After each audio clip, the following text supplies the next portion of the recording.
Kawaki is going to die. Not because someone stronger is going to beat him, not because Code finally decides to be relevant, and not because Boruto wants revenge. Kawaki's biggest threat is the same thing that made him dangerous in the first place. He keeps forcing a power system onto a body that was never built to handle it. And if you've been following Two Blue Vortex very closely, especially with Amado's comments in chapter 27, it's pretty obvious where this is going. Kawaki being pushed beyond his limits wouldn't just lead to his death, it would also be the perfect setup for the return of Ishiki, not through karmic extraction, not through some random clone, but through the exact kind of biological failure Amado has been warning about, this idea that Kawaki's body is a container being stretched past its limits. So the real question isn't will Kawaki die, it's what comes out of him when he does. And if that sounds too extreme, just remember what happened to Madara when he tried to wield power that wasn't designed for him.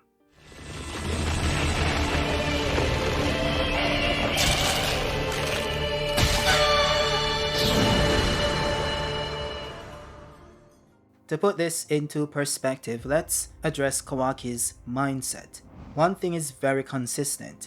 He doesn't care about long-term sustainability. When he fights, he overcommits. When he talks about Boruto, he's obsessive. When anyone warns him about long-term consequences, he ignores them. His entire approach to combat and decision-making is short-term gain at long-term cost. This is the exact mindset that makes someone vulnerable to self-destructive outcomes when they receive power that isn't fully compatible with their body. Amado is the one person with a clear understanding of Kawaki's modified body. The karma integration, the scientific technology, the regeneration systems, and the defensive reinforcements. All of these things Amado built with specific tolerances. He didn't just slap upgrades onto him, he built Kawaki's body around certain assumptions and limits, and one of those limits is the amount of offensive chakra output he can safely handle. That is why he designed Kawaki's enhancements to boost survivability, regeneration, and stability first, not raw destructive output. But Kawaki doesn't want survivability, he wants dominance. He wants immediate power to counter Boruto, Jura, or any Otsutsuki threat. And because Kawaki's mindset is so focused on eliminating threats quickly and proving that he can protect what he cares about, he sees any limitation as an obstacle instead of a safeguard.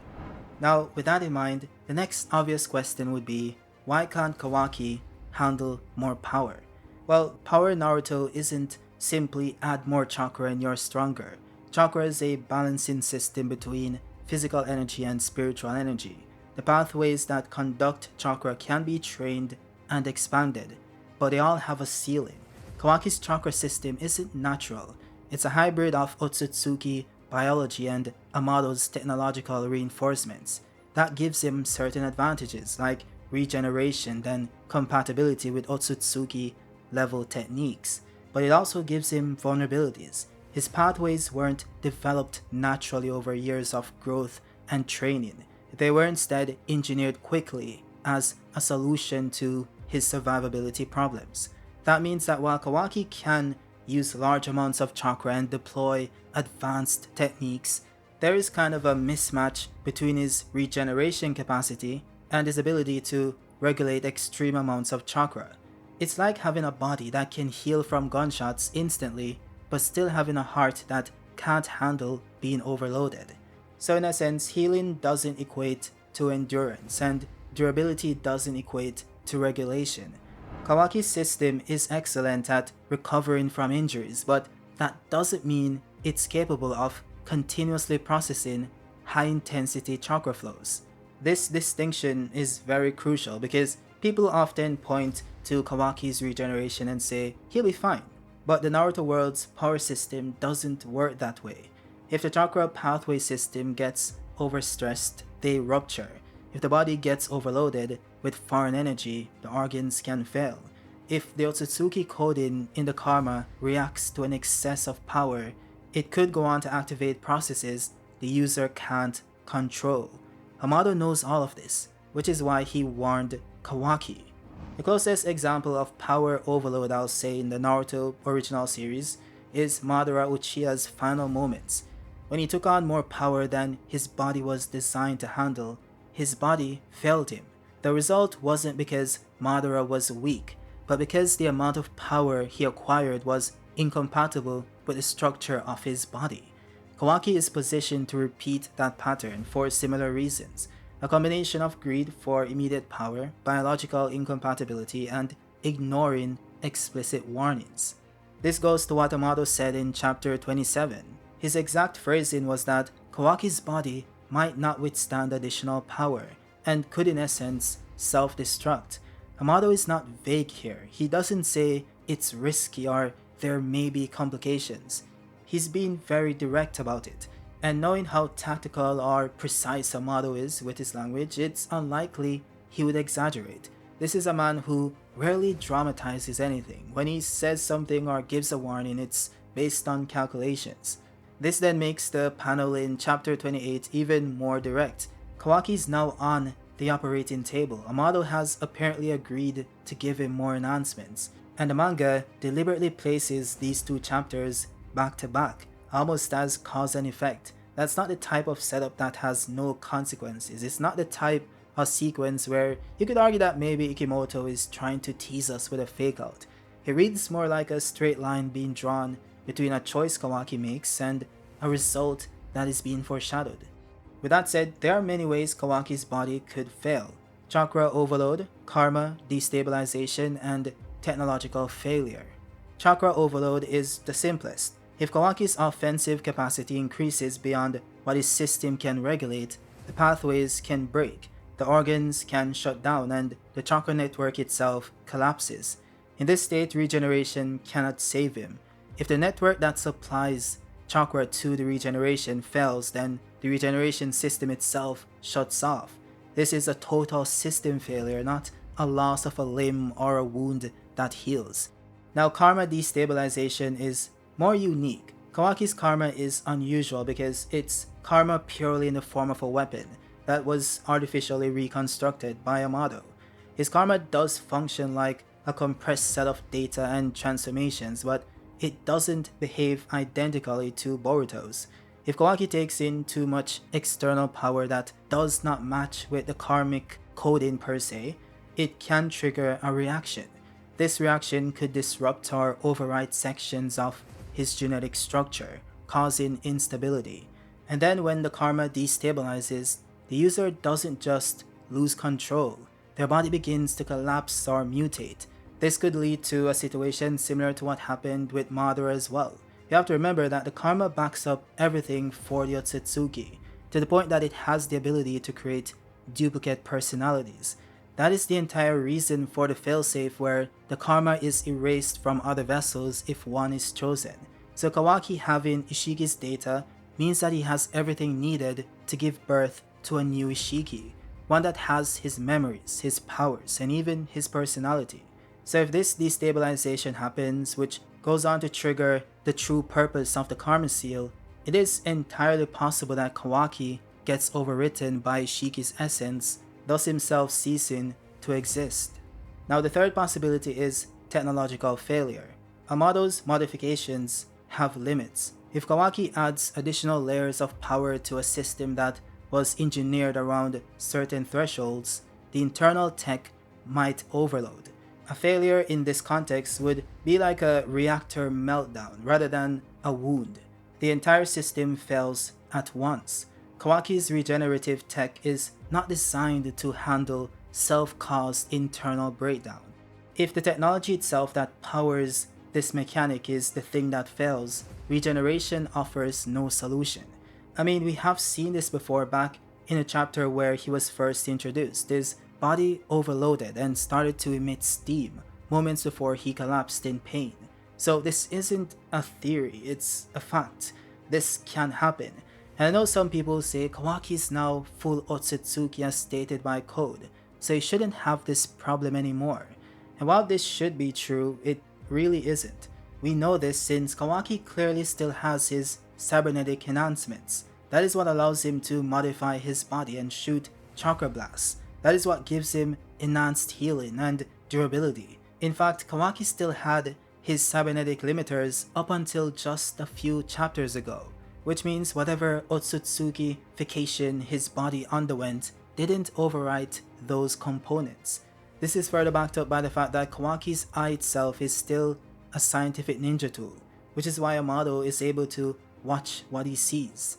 So for all intents and purposes, Kawaki is still part cyborg, which means his body is susceptible to cybernetic failure.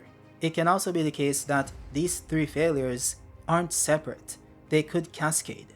Chakra overload can cause karma destabilization, which can then trigger technological failure, or technological failure can lead to chakra regulation issues that cause the karma to react to it. So when Amado warns of self-destruction, he's referring to the possibility of failure throughout all three systems. With that said, there's also the narrative standpoint. Naruto as a franchise has repeated a certain pattern many times. A character seeks overwhelming power but ignores warnings. The power backfires because it exceeds what their body or mind can handle. This has happened with Orochimaru's experiments, the 8 gates technique, the curse mark transformations, with the Jinchuriki instability as well, and of course Madara's overextension. The idea of the body failing because of power overload is not new. It's a core principle in the entire series. So when Boruto goes on to invoke this concept again, it's not random. It's tapping into a long-standing theme. Kawaki represents the modern version of this old problem. He believes power is the only thing protecting him. He sees every limitation as a threat. He doesn't trust others to protect what he cares about. That mindset pushes him towards shortcuts, and shortcuts have always been punished in this series to some extent. And the current situation in the manga is creating a feeling where shortcuts seem essential, especially from Kawaki's perspective. Jura proves himself to be an Otsutsuki level threat. The Mamushi Shinju clone problem creates an overwhelming numbers advantage for the enemies. Boruto is also returned stronger than ever. Himawari's power is also awakening. So the world around Kawaki is becoming increasingly unpredictable. As this happens, Kawaki becomes noticeably more tense and less rational. His frustration with his limitations continues to grow, and his openness to using dangerous methods increases. Kawaki's personality plus external pressure is creating a perfect storm per se. He feels outpaced, he feels cornered. And when Kawaki feels cornered, he makes impulsive decisions. Getting on top of Amado's table in chapter 28 is one of those decisions. He wants to increase his offensive capabilities fast enough to catch up to the rising threats. But in doing so, he's making a critical mistake that could lead to his demise.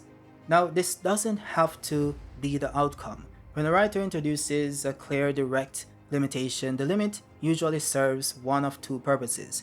Either to create tension for future scenes that doesn't really amount to anything, or it foreshadows a consequence the story intends to pay off later.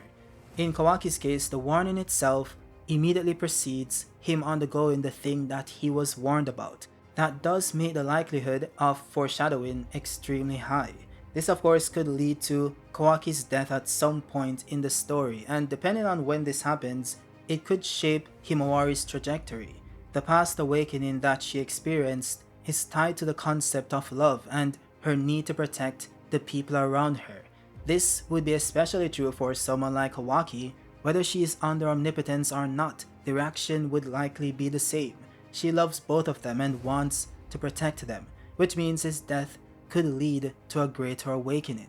Now there's the possibility that Kawaki does survive, but at a severe cost. A partial breakdown could permanently disable certain parts of his body. He could lose karma compatibility, he could lose regeneration, he could also lose offensive capacity.